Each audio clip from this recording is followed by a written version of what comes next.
Hi అండి. వీడియోలోనైతే చాలా useful tips అయితే ఉన్నాయి. వీడియోనైతే ఎక్కడ కూడా స్కిప్ చేయకండి. చూసిన ప్రతి ఒక్కరు కూడా ఒక చిన్న లైక్ చేసి ఛానల్ అయితే సబ్స్క్రైబ్ చేయడం మర్చిపోకండి. ఎవరైనా సరే ఫస్ట్ టైం మన ఛానల్ని చూస్తున్నట్లయితే ఒక్కసారి ఛానల్కి వెళ్ళి అయితే చెక్ చేయండి. మీకు నచ్చిన కంటెంట్ ఉంది, యూస్ఫుల్ టిప్స్ ఉన్నాయి అనుకుంటే తప్పకుండా రెగ్యులర్గా ఛానల్ అయితే ఫాలో చేయండి. ఇన్స్టాగ్రామ్లో కూడా ఫాలో చేయండి. అక్కడ కూడా మీకు మంచి మంచి టిప్స్ అయితే షేర్ చేస్తూ ఉంటాను. నార్మల్గా ప్రతి ఒక్కరి ఇంట్లో కూడా కామన్గా ఇది ఫేస్ చేసే ప్రాబ్లమే. ఇది అందరికీ యూజ్ అయ్యే టిప్పే అండి. పిల్లల స్కూల్ యూనిఫామ్స్ పైన ఎప్పుడైనా సరే ఇంకు మరకలు కానీ ఇలా పెన్ను గీతలు కానీ పడ్డాయి అనుకోండి, దాన్ని పౌడర్తో కానీ లిక్విడ్తో కానీ క్లీన్ చేసాము అనుకోండి, ఆ మరక అనేది ఇంకా ఎక్కువ స్ప్రెడ్ అవుతుంది తప్ప అదైతే రిమూవ్ అవ్వదు. ఈ చిన్న టిప్ అయితే ట్రై చేశారనుకోండి, మనము పౌడర్ లిక్విడ్ ఎలాంటిది అవసరం లేకుండా ఈజీగా మురికి దానిపైన ఉండే మరక అనేది ఈజీగా వదిలిపోతుంది. మనకి ఎక్కడైతే ఇంకు మరకలు కానీ పెన్ను గీతలు కానీ పడ్డాయి కదా, ఆ ప్లేస్లో మనం ఇంట్లో యూస్ చేసే శానిటైజర్ ఉంటుంది కదా, ఆ శానిటైజర్ అనేది స్ప్రే చేసి ఒక 2 మినిట్స్ అలానే వదిలేయాలి. ఒక 2 మినిట్స్ తర్వాత మనం యూస్ అయిన టూత్ బ్రష్ ఉంటుంది కదా, ఆ టూత్ బ్రష్తో గట్టిగా రబ్ చేసి క్లీన్ చేసి వాటర్లో ముంచి కనుక తీసాము అనుకోండి, మనకి పెన్ను మరకలు కానీ ఇంకు మరకలు కానీ ఈజీగా వదిలిపోతాయి. అసలు మరకలు పడ్డ ప్లేస్లో మరక పడిందా అన్నట్టు కూడా కనిపించదు. అంత ఈజీగానైతే వదిలిపోతాయి. మనం చేతితో రుద్దాల్సిన పని లేకుండా ఇలా సింపుల్గా శానిటైజర్తో కనుక స్ప్రే చేసి బ్రష్తో రబ్ చేస్తే ఈజీగా మరకలు అనేది వదిలిపోతాయి. ఇలాంటి మరకలు క్లీన్ చేయడానికి మార్కెట్లో చాలా రకాల లిక్విడ్స్ అనేది దొరుకుతాయి. బట్ ఎలాంటిది అవసరం లేకుండా జస్ట్ శానిటైజర్తో సింపుల్గానైతే క్లీన్ చేసుకోవచ్చు. నెక్స్ట్ టిప్, మనం ఇంట్లో రెగ్యులర్గా బౌల్స్ క్లీన్ చేయడానికి ఇలాంటి విమ్ సోప్స్ అయితే వాడుతూ ఉంటాం కదా. ఇలా విమ్ సోప్స్ని మనం డైరెక్ట్గా తీసుకెళ్ళి బాక్స్లో కనుక పెట్టాము అనుకోండి, అడుగున మొత్తం క్లోజ్ అయిపోయి ఉంటుంది కాబట్టి అందులో వాటర్ అనేది అలానే ఉండి నెక్స్ట్ డే వరకు సోప్ అంతా నానిపోయి మనకు 1 వీక్ వచ్చే సోప్ కాస్త 2 డేస్ మాత్రమే వస్తుంది. అలా సోప్ అనేది నానకుండా ఉండాలి, వాటర్ అనేది పోవాలి అంటే ఒక 2 వాటర్ క్యాప్స్ తీసుకొని అందులో పెట్టేసి దానిపైన ఇలా సోప్ని పెట్టేసి మనం ఒకవేళ వాటర్ పడ్డా కూడా ఈజీగా కిందికి అనేది వెళ్ళిపోతాయి. దానివల్ల సోప్ అనేది నానిపోకుండా ఉంటుంది. ఇలా వాటర్ క్యాప్స్ పెట్టడం వల్ల సోప్ అనేది కొంచెం హైట్లో ఉంటుంది కదా, ఆ కింది ప్లేస్లో వాటర్ అనేది కూడా ఈజీగా వెళ్ళిపోతాయి. నెక్స్ట్ టిప్, ఎప్పుడైనా సరే మనం ఇంట్లో ఇడ్లీ కానీ దోశ కానీ చేసినప్పుడు పిండి అనేది నైటే మిక్సీ పట్టి పెట్టుకుంటూ ఉంటాం కదా. పిండి అనేది సోడా వేసి పెట్టడం వల్ల తొందరగా పులుస్తుంది. ఒకవేళ పిండి అనేది ఎక్కువగా పులిసి ఆ గిన్నె నుండి పొంగిపోయింది అనుకోండి, ఆ ఫ్లోర్ అంతా క్లీన్ చేసుకోవాలి, కిచెన్ కౌంటర్ టాప్ అంతా పాడైపోతుంది. అలా పిండి అనేది పొంగిపోకుండా ఉండాలి అంటే ఇలా మనం ఈ గిన్నె ఎడ్జెస్కి కొంచెం కుకింగ్ ఆయిల్ అనేది అప్లై చేసి పెట్టాము అనుకోండి, పిండి అనేది పొంగిపోకుండానైతే ఉంటుంది. చిన్న బౌల్ అయినా సరే పిండి అనేది పొంగదు. నెక్స్ట్ టిప్, చాలా మందికి ఇంట్లో రెగ్యులర్గా యాపిల్స్ కానీ ఫ్రూట్స్ కానీ తినే అలవాటు ఉంటుంది. వన్స్ మనం యాపిల్స్ అనేది బయట నుండి మార్కెట్ నుండి తెచ్చుకున్న తర్వాత నార్మల్ వాటర్తో వాష్ చేసి తింటూ ఉంటారు. నార్మల్గా యాపిల్స్ అనేది ఎక్కువ డేస్ ఫ్రెష్గా ఉండాలి, మంచి కలర్ రావాలి అంటే దానిపైన మైనము కెమికల్స్ అనేది చాలా అప్లై చేస్తారు. అలా నార్మల్ వాటర్తో వాష్ చేస్తే అది అంత ఈజీగా పోదు. అలాంటప్పుడు ఇలా క్లీన్ చేసుకొని తిన్నారు అనుకోండి, మనకి ఎలాంటి సైడ్ ఎఫెక్ట్స్ అనేది ఉండవు. కొంచెం హాట్ వాటర్ తీసుకొని అందులో బేకింగ్ సోడా, సాల్ట్ అనేది వేసి ఈ రెండింటిని మంచిగా మిక్స్ చేసుకొని ఫ్రూట్స్ అన్నీ అందులో వేసి ఒక 10 మినిట్స్ అలానే వదిలేయాలి. ఒక 10 మినిట్స్ తర్వాత గట్టిగా రబ్ చేసి క్లీన్ చేసి నార్మల్ వాటర్లో మళ్ళీ ఒక్కసారి వాష్ చేసి క్లీన్ చేసుకొని తిన్నాము అనుకోండి, మనకి ఎలాంటి సైడ్ ఎఫెక్ట్స్ అనేది ఉండవు. దానిపైన ఉండే కెమికల్స్ అన్నీ కూడా ఇలా హాట్ వాటర్లో వేయడం వల్ల సింపుల్గా పోతాయి. నెక్స్ట్ టిప్, ప్రతి ఒక్కరి ఇంట్లో కూడా కామన్గా ఫ్రిడ్జ్ని అయితే వాడుతూ ఉంటారు కదా. మనం ఫ్రిడ్జ్లోనైతే చాలా ఫుడ్ ఐటమ్స్ అయితే స్టోర్ చేసాం. లైక్ ఇడ్లీ పిండి కానీ, దోశ పిండి కానీ, చట్నీస్ కానీ, veg curries, non veg curries ఇలా డిఫరెంట్గా పెడుతూనే ఉంటాం కదా. కొన్నిసార్లు అందులో ఒక రకమైన బ్యాడ్ స్మెల్ అనేది వస్తుంది. ఆ స్మెల్ వల్ల మనం వేరే ఏదైనా ఫుడ్ ఐటమ్స్ పెట్టినా కూడా అవి కూడా స్మెల్ అనేది వస్తాయి. అప్పుడు ఫ్రిడ్జ్ అంతా అన్ని ఐటమ్స్ తీసి క్లీన్ చేయాలంటే పెద్ద పనే చెప్పాలి. సో అలా క్లీన్ చేయాల్సిన అవసరం లేకుండా ఆ స్మెల్ పోవాలి అంటే ఇలా సింపుల్గానైతే ట్రై చేయండి. ఒక బౌల్లో కొంచెం వాటర్ తీసుకొని అందులో కొంచెం బేకింగ్ సోడా అనేది వేసి తర్వాత ఒక న్యూస్ పేపర్ని ఇలా చిన్న చిన్న ముక్కలుగా కట్ చేసి అందులో వేసి ఈ బౌల్ని తీసుకెళ్ళి మనం ఫ్రిడ్జ్లో కనుక పెట్టాము అనుకోండి, సో ఇలా చేయడం వల్ల మనకి ఆ బ్యాడ్ స్మెల్ అంతా కూడా ఈ న్యూస్ పేపర్ అంటే ఈ వాటర్ అనేది పీల్ చేస్తుంది. నెక్స్ట్ డే మార్నింగ్ ఈ బౌల్ని కనుక తీసేసాము అనుకోండి, అందులో ఉండే స్మెల్ అంతా పోతుంది, ఫ్రిడ్జ్ అనేది కూడా క్లీన్గా అయిపోతుంది. మనం మొత్తం క్లీన్ చేయాల్సిన పని లేకుండా ఇలా సింపుల్గా ఈ బౌల్ అనేది పెడితే సరిపోతుంది. ఎప్పుడైనా సరే ఫ్రిడ్జ్ బ్యాడ్ స్మెల్ వస్తే ఈ టిప్ అయితే ట్రై చేయండి, చాలా మంచిగానైతే వర్క్ అవుతుంది. నెక్స్ట్ టిప్, మనం ఎప్పుడైనా సరే పసుపు అనేది ఇలా ఎక్కువ క్వాంటిటీలో తెచ్చి పెట్టుకున్నాము, చాలామంది ఇయర్కి సరిపడా ఒకేసారి తెచ్చి అయితే పెట్టుకుంటూ ఉంటారు కదా. అది కొన్ని డేస్ వాడిన తర్వాత అంటే పురుగు అనేది వచ్చేస్తుంది, కలర్ అనేది చేంజ్ అయిపోతుంది. అలా కలర్ చేంజ్ అవ్వకుండా, పురుగు పట్టకుండా, టేస్ట్ అనేది మారకుండా ఉండాలి అంటే అందులో ఒక 4-5 లవంగాలు వేసి మనం గట్టిగా గాలి తగలకుండా కనుక మూత పెట్టాము అనుకోండి, మనకి ఎన్ని డేస్ ఉన్నా సరే కలర్ అనేది చేంజ్ అవ్వదు, స్మెల్ అనేది రాదు, పురుగు అయితే పట్టకుండా ఫ్రెష్గానైతే ఉంటుంది. నెక్స్ట్ టిప్, ఎప్పుడైనా సరే మనం సిలిండర్ పెట్టిన ప్లేస్లో కంపల్సరీ తుప్పు మరకలు అయితే పడతాయి. మనం ఇంట్లో ఫ్లోర్ అనేది ఇలా మంచిగా క్లీన్గా ఇలా వైట్ బండలు ఉన్నాయి అనుకోండి, వైట్ ఫ్లోర్ పైన ఈ మరకలు అనేది ఈజీగా కనిపిస్తాయి. అలా తుప్పు మరకలు పడకుండా ఉండాలి అంటే మనం సిలిండర్ పెట్టడానికి ముందే ఇలా ఒక సోప్ తీసుకొని ఇలా సిలిండర్ పైన కనుక రబ్ చేసి మొత్తం అప్లై చేయాలి. సిలిండర్కి అప్లై చేసి మనం ఫ్లోర్ మీద కనుక పెట్టాము అనుకోండి, తుప్పు మరకలు అనేది పడకుండా ఉంటాయి. ఫ్లోర్ అనేది కూడా చాలా నీట్గా ఉంటుంది. మనం ఎప్పుడైనా సరే ఎక్కడ సిలిండర్ పెట్టినా సరే తప్పకుండా తుప్పు మరకలు అయితే పడతాయి. ఇలా సోప్ అప్లై చేసి పెట్టడం వల్ల మనకి తుప్పు మరకలు అనేది పట్టవు. మనం ప్రతిసారి క్లీన్ చేయాల్సిన అవసరం లేకుండా, దాని కింద ఏదైనా సపోర్టింగ్ పెట్టాల్సిన అవసరం లేకుండా ఇలా సింపుల్గానైతే ట్రై చేయండి. నెక్స్ట్ టిప్, మనము ఎప్పుడైనా సరే ఇంట్లో ఇలాంటి దేవుడి ఫొటోస్కి మనం ఫ్లవర్స్ పెట్టుకోవాలి అంటే దానికి సపోర్ట్ లేక మనం ఎన్నిసార్లు పెట్టినా ఊడి పడిపోతూ ఉంటాయి కదా. ఈవెన్ గోడకున్నా సరే గోడ సపోర్ట్ కొన్నిసార్లు ఆగక కింద పడిపోతూ ఉంటాయి. అలా మనకి ఎలాంటి సపోర్ట్ లేకున్నా కూడా పూలు అనేది అంటే ఫోటోకి మంచిగా ఉండాలి అంటే ఈ టిప్ అయితే ట్రై చేయండి. ఒక యూజ్ అండ్ త్రో రబ్బర్ తీసుకొని ఇలా ఫోటోలో వీడియోలో చూపించినట్టుగా ఫోటోకి వేసి ఆ వెనుక రబ్బర్ ఏదైతే ఉంటుంది కదా, ఆ రబ్బర్ సపోర్ట్తో ఫ్లవర్స్ కనుక పెట్టాము అనుకోండి, మనం ఎన్ని ఫ్లవర్స్ పెట్టినా సరే అలాగనే స్టిఫ్గా నిలుస్తాయి. ఇలా మనం ఈ రబ్బర్ అనేది పెట్టేసి మనం గోడకి పెట్టినా సరే పూలు అనేది కింద పడకుండా అలానే స్టిఫ్గానైతే ఇలా చేయడం వల్ల మనం ఎన్ని ఫ్లవర్స్ పెట్టినా సరే నెక్స్ట్ డే కాదు 2 days అయినా సరే మనం తీసే వరకు ఫ్లవర్స్ అయితే కింద పడకుండా ఉంటాయి. ఈ రబ్బర్ అనేది వేయడం వల్ల పూలు అనేది మంచిగా అందులో ఫిక్స్ అయిపోతాయి. ఎప్పుడైనా సరే మీరు దేవుడి ఫొటోస్కి ఇలా ఫ్లవర్స్ పెట్టుకోవాలి, బయట ఉన్న ఫొటోస్కి అయితే మాత్రం ఇలా ఒక రబ్బర్ అనేది వేసి పెట్టుకున్నారు అనుకోండి, చూడడానికి నీట్గా కనిపిస్తాయి. ఫ్లవర్స్ అనేది కూడా మనం పెట్టిన వెంటనే కింద పడకుండా చాలాసేపటి వరకు అయితే అలానే ఉంటాయి.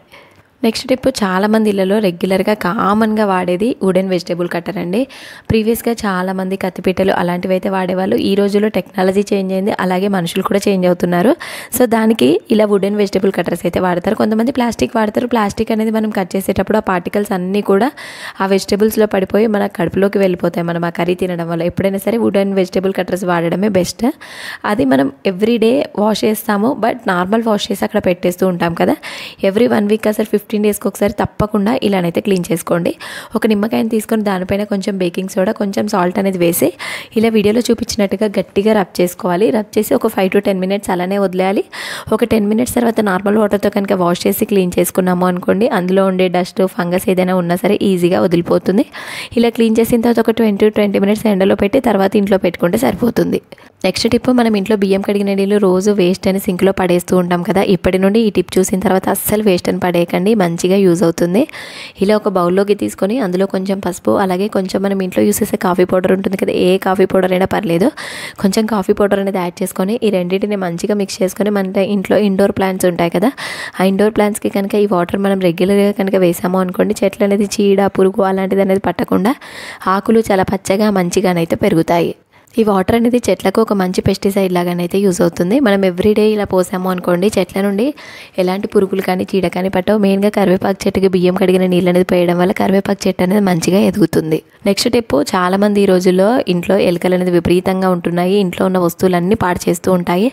బయట చాలా కెమికల్స్, ట్యాబ్లెట్స్ అలాంటివి దొరుకుతాయి. ఎన్ని పెట్టినా ప్రయోజనం లేదు అనుకున్నప్పుడు ఈ టిప్ అయితే మీరు ట్రై చేయండి. ఒక టమాటాని తీసుకొని ఇలా 2 pieces కట్ చేసుకోవాలి. తర్వాత మనకి నాప్థలిన్ ట్యాబ్లెట్స్ అనేది మనకి డిమార్ట్లో కానీ బయట షాప్స్లో కానీ దొరుకుతాయి. ఇలా 1-2 ట్యాబ్లెట్స్ అనేది తీసుకొని మెత్తగా పౌడర్ లాగా చేసుకొని ఇలా టమాటా పీసెస్ పైన వేసి ఒక 2 minutes అలానే వదిలేసామనుకోండి, టమాటాకి మొత్తం మెల్ట్ అయిపోతుంది. తర్వాత ఎలుకలు తిరిగే ప్లేస్లో కనుక పెట్టాము అనుకోండి, అవి తిని ఎలుకలు అయితే చనిపోతాయి. నెక్స్ట్ టిప్, ఎప్పుడైనా సరే మన ఇంట్లో హ్యాండ్ వాష్ కనుక అయిపోయింది అనుకోండి, ఇన్స్టెంట్గా కావాలి అనుకో, బయటికి వెళ్ళేంత టైం లేదు అనుకున్నప్పుడు ఇలానైతే ఇన్స్టెంట్గా ప్రిపేర్ చేసుకోవచ్చు. ఒక బౌల్లో కొంచెం గోరువెచ్చని వాటర్ అనేది తీసుకోవాలి. తర్వాత అందులో మనం ఇంట్లో యూస్ చేసే రెగ్యులర్ షాంపూ ఏదైతే ఉంటుంది కదా, ఆ షాంపూ అనేది వేసుకొని మంచిగా మిక్స్ చేసుకొని ఇలా శానిటైజర్ మనం ఏదైతే హ్యాండ్ వాష్ బాటిల్ ఉంటుంది కదా, ఆ బాటిల్లో వేసి ఒకసారి షేక్ చేసి మనం హ్యాండ్ వాష్ కనుక చేసుకున్నాము అనుకోండి, మంచి నురుగు అనేది వస్తుంది. హ్యాండ్స్ అనేది కూడా మంచిగా వాష్ అయిపోతాయి.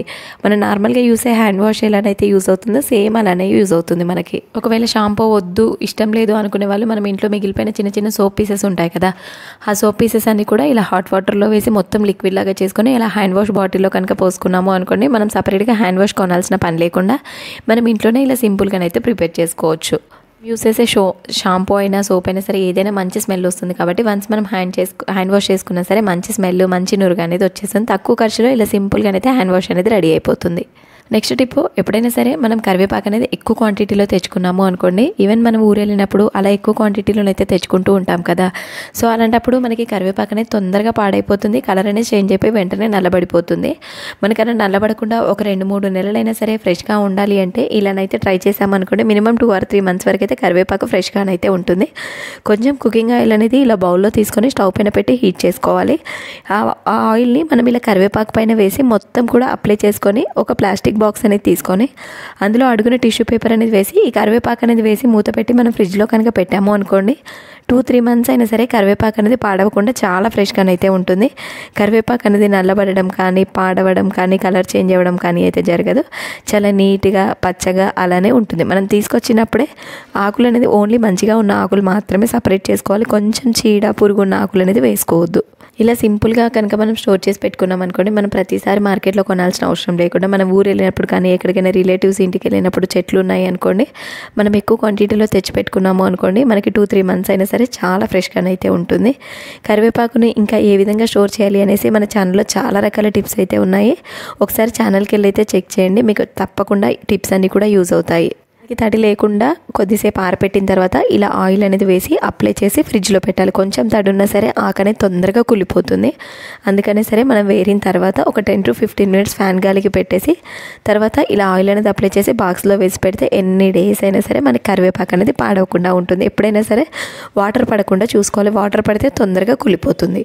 నెక్స్ట్ టిప్, మనం ఎప్పుడైనా సరే పాలు, ఇంట్లో పాల నుండి మనం చాలామంది వెన్న కానీ మీగడ కానీ కొంతమంది నెయ్యి అయితే ప్రిపేర్ చేసుకుంటూ ఉంటారు కదా. అలా మనం నెయ్యి ప్రిపేర్ చేసుకోవాలి అంటే తప్పకుండా మీగడ అనేది ఎక్కువ క్వాంటిటీలో కావాలి. మనం పాలన అనేది వెయిట్ చేసి బయటనే పెట్టాము అనుకోండి, ఒక 2-3 hours సరే నార్మల్ మీగడే ఫామ్ అవుతుంది. మనం వేడి చేసి పాలు చల్లారిపోయిన తర్వాత ఒక 4-5 గంటలు ఫ్రిడ్జ్లో కనుక పెట్టి తీసాము అనుకోండి, నేను వీడియోలో చూపించినట్టుగా మీగడ అనేది మంచిగా ఫామ్ అవుతుంది. మనం ఎప్పుడైనా నెయ్యికి చేయాలి అన్నా కూడా ఎక్కువ మీగడ అనేది వస్తుంది, ఎక్కువ నెయ్యి అనేది అవుతుంది. నెక్స్ట్ టిప్, ఎప్పుడైనా సరే ఇంట్లో చిన్నపిల్లలకి కానీ పెద్దవాళ్ళకి కానీ జలుబు దగ్గు ఎక్కువగా ఉంది, ముక్కు బాగా దిబ్బడం ఉంది అంటే శ్వాస తీసుకోవడానికి ఇబ్బందిగా ఉంది అనుకున్నప్పుడు ఈ టిప్ అయితే ట్రై చేయండి. ఒక కర్చీఫ్ తీసుకొని అందులో కొన్ని బియ్యము, ఒక కర్పూరం అనేది వేసి కర్పూరం పొడిలాగా చేసి వేసుకోవాలి. ఈ రెండింటిని మంచిగా మిక్స్ చేసుకొని కర్చీఫ్ని అంతా ఫోల్డ్ చేసి పిల్లలు పడుకునే దిండు కింద కనుక పెట్టాము అనుకోండి, నైట్ అంతా కూడా ఆ స్మెల్కి వాళ్ళకి ముక్కు నుండి శ్వాస అనేది మంచిగా వస్తుంది. ఒకవేళ ముక్కు దిబ్బడ ఉన్న పెద్దవాళ్ళైనా సరే దీన్ని కనుక స్మెల్ చూసారు అనుకోండి, మంచిగా రిలాక్సేషన్ అనేది ఉంటుంది. ఎక్కువ జలుబు ఉన్న వాళ్ళు ఈ టిప్ అయితే ట్రై చేయండి, మంచిగా వర్క్ అవుతుంది. నెక్స్ట్ టిప్, ఇదైతే చాలామందికి యూజ్ అవుతుంది. మనం ఇంట్లో రెగ్యులర్గా డోర్ మ్యాట్స్ అయితే వాడుతూ ఉంటాము, మన వాష్రూమ్స్లో కానీ బెడ్రూమ్స్లో కానీ కిచెన్స్లో కానీ. సో వాటికి రోజు వాడడం వల్ల ఎక్కువ దుమ్ము అనేది ఉంటుంది. మనం నార్మల్గా క్లీన్ చేస్తే అంత ఈజీగా వదిలిపోదు, రుద్ది క్లీన్ చేయాల్సి వస్తుంది. అలా క్లీన్ చేయాల్సిన పని లేకుండా వాటర్లో ఒక 1/2 hour నానబెడితే మురికి అనేది ఈజీగా వదిలిపోతుంది. కొంచెం గోరువెచ్చని వాటర్ తీసుకొని అందులో కొంచెం బట్టల సోడా, ఫ్లోర్ క్లీనర్, 1 స్పూన్ వరకు సర్ఫ్ అనేది వేసుకోవాలి.